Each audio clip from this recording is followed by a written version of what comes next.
9.5 sacks last year. 5 of those came at home. So, you know what? He's pretty solid, though. I mean, 4.5 on the road. Like, Aidan's pretty solid no matter where he is. But he had more sacks last year at home. What do you think, JB, for Aidan Hutchinson? I know you kind of talked about him already, but how important is it, man? Like, for him and where we think he can be, a top 10 edge rusher, he's got to go out there and wreck the game on Sunday. We can agree there. Oh, yeah. He definitely has to go out there and wreck the game. And obviously, you've seen versus the Chiefs how he is on the edge versus playing on the inside. I think he got a little bit more pressure when he was playing on the inside to get after Patrick Mahomes. So if they can replicate that, I definitely think it's an easy 2-sack day for Aidan at home. Like, I don't think that's too far-fetched. What do you guys think? No, I think that's fair, actually, to be honest with you. I mean, he could have had 2 or 3 against Kansas City. Like, he had 2 or 3 instances where he was close to pulling down Mahomes and getting a sack there. But, you know, it is what it is. Pressures are important, and I think that's the bigger thing. I mean, sacks are like, he had 3 sacks against Washington, but if you watch the game, he kind of just fell on Carson like 2 of those sacks. So sacks it's how you measure them. I think pressures are more important. If Aidan could have a game like he had last week and like have 7, 8 pressures, even if he ends with a sack, that's still wrecking the game, Sam. Pressures matter. Pressures absolutely do matter, and they can sometimes wreck a game, like you said, just as much as sacks, by causing interceptions, by causing incompletions on 3rd and 5, a big 3rd and 5 that a quarterback with no pressure would normally hit. But here's the thing. If Aidan Hutchinson gets 7 or 8 pressures, there is 0% chance that at least one of them will definitely result in a sack.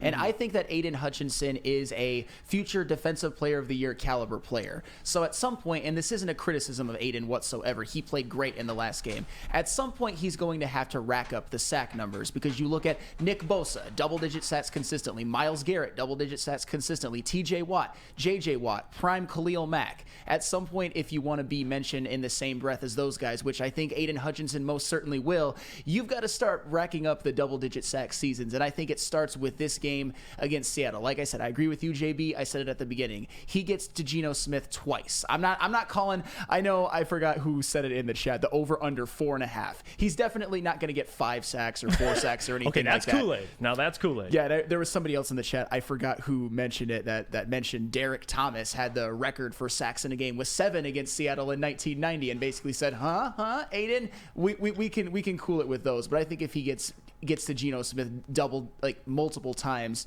there is a 0% chance the Lions lose that game. And 0. Brandon says we need to contain Geno. But that was kind of a problem last year, too, against the Seahawks. If you guys remember, like, they struggled to contain Geno as well, and Rashad Penny. Like, he had a day as well. So I think against the run, this entire defensive line, we're all keying in on it. Can they, return or stick with the same form they've looked like, this defensive line, stopping the run? Because that's something that they've taken pride on. And stopping the run comes first. Now, for Aidan, it's not just Aidan to me. I think there's other guys that got to step up. James Houston is another one of those guys that I think could be a big factor in this game as well, especially if both tackles are out. James Houston season. Could you imagine Jason Peters? We talked about Jason Peters on Hutch. Jason Peters, it's in the middle of the 3rd quarter. Hutch has been wearing him down all game, and here comes James Houston fresh. How the hell is Jason Peters going to block James Houston? He's never seen a pass rusher like him in his career. Now, I'm not saying obviously he's the best pass rusher that he's seen in his career, but as far as an athletic just specimen off the edge, that's James Houston. He almost got a sack on Mahomes last week. He was a huge part in what that drive where it stalled out because Jerick McKinnon dropped that ball that hit him straight in his hand because James Houston was holding on Mahomes' ankle. But just going back, like, that might be a sack on Geno Smith because Mahomes is going to be a lot stronger than Geno Smith, and that's something that people really don't take account of when it comes to getting pressure on Patrick Mahomes. Like, once you get your arms around him, that man is hard to take down still just because of how strong he is. Geno's not like that. No, he's not. And for people chiming in here, Jordan says Seattle has an elite receiving core. Now, this will be a huge test for our secondary. Pumped to see it, and I'll be there in person, baby. Shout out to Jordan, brother. It'll be a lot of fun. That game is going to be unreal. I think the secondary is on the clock too. Like, these guys got to show up again. I know they had some communication breakdowns last week, and it is what it is. It's the first game, and Dan said it is all correctable. But last year against Seattle, this secondary, it was rough overall. It wasn't just what they failed to do in the run game, which was stopping Rashad Penny, but a lot of those play action bootlegs, Geno running out and just hitting his tight end. It was bad. So the secondary, I think, is just important. But again, if Aidan can get pressure, makes those guys' jobs a little easier. That's something they didn't really get last year a ton. Oh, especially not in that game when No. the defense looked about as putrid as it looked the whole season. And I want to ask you guys this, and I know this isn't really anything that you can measure on like a stat sheet or anything like that. Do you think that a revenge factor plays into this game, the way that Seattle just wrecked their season last year and put 48 on them? The Lions couldn't force one single punt. Do you think that plays any role in sort of the Lions being extra motivated and being like, we cannot lose to these Yes. Seahawks again? Absolutely. Yes. You know what I wish? If I had one wish, I would send Deion Sanders. I would send Prime to go talk to this team. And if you guys haven't caught its personal speech, have you seen that?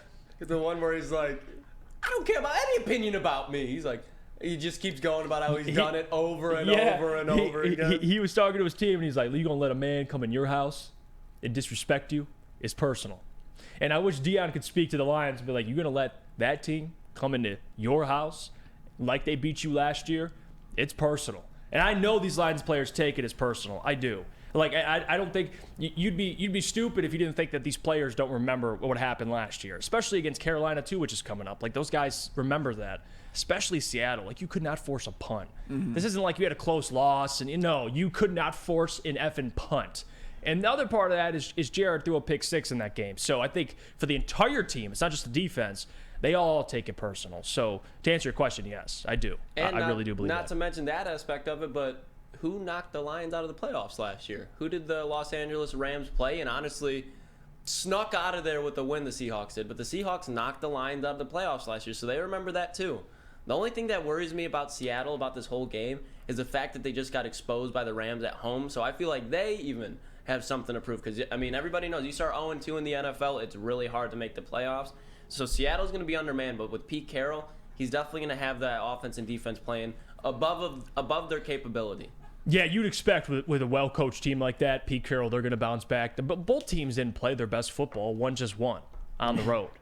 So at least the Lions have a lot more to improve on too, which is kind of scary to think about. Like, this team didn't play their best football, and they still found a way to win that football game. So that's impressive.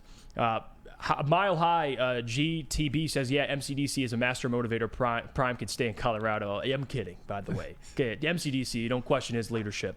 He'll have these guys ready to play. Look at this one. I love this comment. Brandon Katz says, Jeff with the dumb comment. These are professionals. Dude, it's pathetic if they need a speech to motivate them. Well, Brandon, you must not watch sports. And that's unfortunate because even though they are professionals, this is still a sport where leadership and motivation matters. Like, it just does. So Ask if you want to, yeah, because there's guys he that looks motivated, doesn't he? yeah. That's the thing. People, I mean, if you actually believe that motivation doesn't matter in sports, like you haven't played sports, so like that just kind of gives that away. But regardless. Jack says here, Prime needs to win a couple games in Colorado first. Joe says, don't listen to him, Jeff. He's a troll. I mean, hey, if you didn't play sports, it's all good. I get it. But definitely motivation is a big part of that. It just is. It always is. No matter if you're getting paid or not. Like, you still got to motivate. It's part of the job. This is the same guy that was saying signing David Montgomery was idiotic for the Lions about a half hour ago. Yeah. Right. It's like Dan just walks in and goes, all right, guys, you ready to play? Get your shit on, man. Let's go play. Let's go and do it, boys. Let's go get it, fellas. All right, guys, get your shit on. Let's go win. All right. Like, no, it's not how that works, but good try, Brandon. We'll go to break when we get back. I do want to get into Top 10 Tuesday here because we're going to start doing this on the show every Tuesday. We're going to do top 10 teams in the NFL, constantly update our own power rankings. So we'll see where it's week 1, so it's hard to rank any of these teams, but we'll see where our top 10 list kind of falls into place here. But before we do that, I got to hear about our friends from Swiss Insurance. Absolutely. Do you have football in the brain? Fall Ushers.